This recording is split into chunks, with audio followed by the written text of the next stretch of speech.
Senhoras e senhores, sejam todos bem-vindos. Eu sou nacionalista e estou aqui novamente para dizer a vocês que não existe coisa mais cretina, não existe maior cretinice na face da terra do que o camarada ser seguidor de político, apoiador de político e colocar em segundo lugar o Estado, o país onde vive. Esses caras que aí estão, eles nunca deveriam estar acima do Estado brasileiro. Jamais. E é por isso que eu sou nacionalista. E não vejo nada nesses caras. E, portanto, algumas coisas que eu leio por aí e acabo vendo me deixam assim absolutamente indignado. Ontem, dando aí uma olhada aí nos stories e no Facebook, encontrei aí um grupo esquerdista questionando por que a CNN havia veiculado as imagens das câmeras, né? Que o senhor presidente costuma chamar de câmara. Não é câmara, viu, presidente? É câmera. Das câmeras daquele dia, né? 8 de janeiro. E naquelas imagens a CNN acabou distorcendo, né, os rostos, né, daqueles que são os funcionários do GSI, certo? E acabou ali mostrando a imagem do ministro do GSI, tá? E daí os apoiadores da esquerda, indignados, porque a CNN não mostrou os rostos daqueles funcionários do GSI? A resposta vocês mesmos estão dando, tá? Se vocês não sabem a diferença de um ministro, que é uma figura pública, e portanto os órgãos de imprensa estão sim autorizados a veicular imagens de pessoas públicas, é bastante diferente daquele que é o funcionário. O funcionário ele está lá para cumprir as suas obrigações, está lá para trabalhar, e não para ter a sua imagem divulgada. Existe uma diferença aí bastante grande. Inclusive o órgão de imprensa que veicular imagem de servidores públicos pode ser processado, inclusive, né? Porque o funcionário está ali no seu trabalho. Ele passou por um concurso, né? Ou ele foi contratado para trabalhar. Ele está ali para trabalhar e não para vender imagem. Já no caso do ministro, ele foi nomeado. É uma situação um pouquinho diferente, não sei se vocês perceberam aí, né? Ele é nomeado, ele faz parte do cabide de empregos que normalmente quando se entra e quando se sai o governo acaba se trocando, né? Mas aí esse cabide, né, que eu costumo chamar de puleiro, é um dos maiores desserviços que existem nessa nação. E por quê? E o grande exemplo aconteceu aí nesse 8 de janeiro, tá? Ali é bastante simples nós podemos identificar que quando existe uma troca de governo, ou 2 meses antes, né, existe ali aquilo que nós chamamos de governo de transição e, portanto, o ministro do GSI já havia sido indicado, ele já estava no comando, já em novembro do ano de 2022, logo após as eleições. E, portanto, ele deveria ter já tomado pé de toda a situação, né? Tomado pé para organizar o seu pessoal, tomado pé para já no primeiro dia do ano, assim que o novo presidente assume, ele já toma posse e, a partir daquele momento, ele já é o responsável pela segurança institucional no país. Porque, veja bem, meus caros amigos, o que acontece, né? Fica muito bonitinho agora, né? Inclusive nesse mesmo grupo eu vi ali as pessoas dizendo, mas ele tinha apenas 8 dias como ministro. E daí que ele tinha apenas 8 dias como ministro? Ele é o ministro. Então quer dizer que se troca o governo e nos 10 primeiros dias de governo, né, o país acaba sofrendo um ataque aí de uma organização paramilitar de outro país, né, e vai lá e entra e toma conta do Congresso, do STF, etc, etc. Então, a primeira desculpa que se diz é, não, então eles foram lá e assaltaram o governo federal porque o ministro do GSI ainda não estava trabalhando de acordo, ele não estava funcionando direito ainda, ele ainda não sabia muito bem o que queria fazer, né?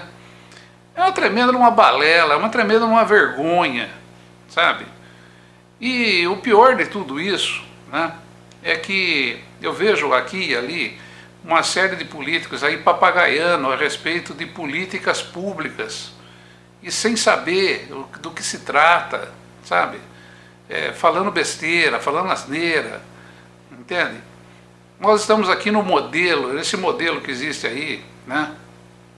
Onde se troca a cada medida, a cada troca de governo, troca-se todo o pessoal, troca-se todo o secretariado, troca-se tudo isso com aquela conversinha de são pessoas da minha mais alta confiança. Isso é papo furado, entendeu? Isso é cabide de emprego, certo? Que inclusive tem crescido nesse país aqui de uma maneira assustadora, né? O funcionalismo público no Brasil não cresce de acordo com aquilo que cresce a população. E, portanto, não deveria haver esse tremendo aumento, né, de nomeações e de indicações, sabe? Primeiro escalão, segundo escalão, terceiro escalão. Isso é uma tremenda uma palhaçada. Isso não existe. Isso não existe. Tudo isso que se chama de segundo escalão, terceiro escalão, isso aí deveria ser tudo concursado, né? Concursado. Deveriam ser todos eles funcionários de carreira. E mais um detalhe, se fizer besteira, rua, sabe? Esse negócio de estabilidade de emprego para funcionário público é uma coisa assim, simplesmente ridícula. Ridícula. E esbarra, está dentro do mesmo pacote que nós estamos vendo aí agora, com relação a isso tudo que aconteceu no 8 de janeiro e na presença do senhor ministro naquele local, e agora com os seus seguidores, apoiadores do atual presidente, dizendo que não, mas ele tinha somente 8 dias lá, né? Não, meus queridinhos, sabe? É que vocês estão acostumados com esse estado aí cheio de gafanhotos, cheio de parasitas, entende? Esse estado parasitário que aí está. E esse negócio, por exemplo, GSI e todos os ministérios, no máximo, troca-se o ministro, sabe? Troca-se o ministro. E acaba-se com esse negócio de ficar nomeando e indicando pessoas aí para carguinhos aqui e ali. O Brasil não suporta mais isso. O Brasil não suporta mais essa escumalha, esse bando de gente incompetente que não serve para nada na iniciativa privada e vai parar dentro aí dos governos. Aqui na minha cidade, por exemplo, o Tribunal de Contas do Estado está no pé do prefeito, porque tem 600 contratados dentro de uma prefeitura e que não serve para absolutamente nada, nada. E o cidadão ainda tenta se fechar aí, né? Se esconder atrás de liminares e tudo mais. Ora, que vergonha, sabe? Que vergonha. Isso é uma coisa que os senhores parlamentares, né, os senhores deputados e senadores, passam 4 anos lá dentro do Congresso Nacional e não fazem esse tipo de ajuste. Esse é um ajuste que essa nação está precisando. Uma limpeza geral nesses penduricalhos, desses DSIs, né? DSAs aí, será que chamam? Né? Esse pessoal aí que é indicado aí, né? Esse compadrio político dentro desses ministérios, secretarias, autarquias e tudo mais, sabe? É uma vergonha, é um lixo.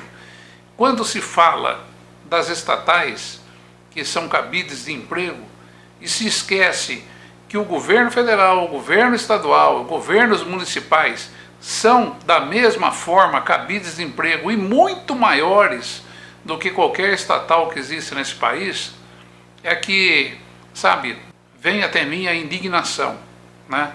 E quando eu ouço camarada, cretino, apoiador de político dizendo que o ministro tinha somente 8 dias naquele cargo, sabe?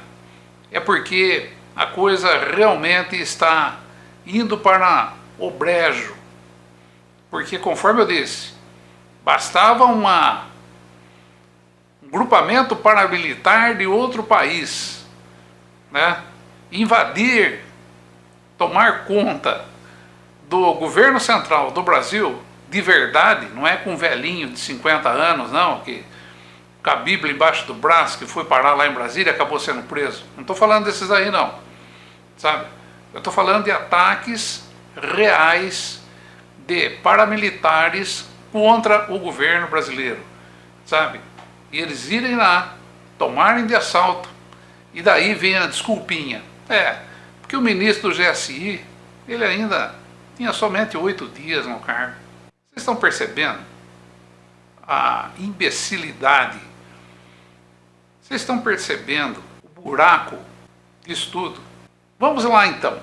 Nos primeiros 10 dias de governo, não use o sistema de saúde. Nos primeiros 10 dias de governo, não mande teu filho para a escola, não use o sistema educacional.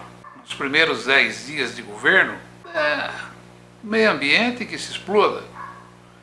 Nos primeiros 10 dias de governo, fique em suspenso, né? Tudo aquilo que nós chamamos de segurança institucional, que é um ponto estratégico, nevrálgico de qualquer país. Mas no Brasil, o ministro ainda não estava pronto para começar a trabalhar. Tá vendo? Grande abraço, meus amigos. Estarei de volta, como sempre, né? Oportunamente. Até lá.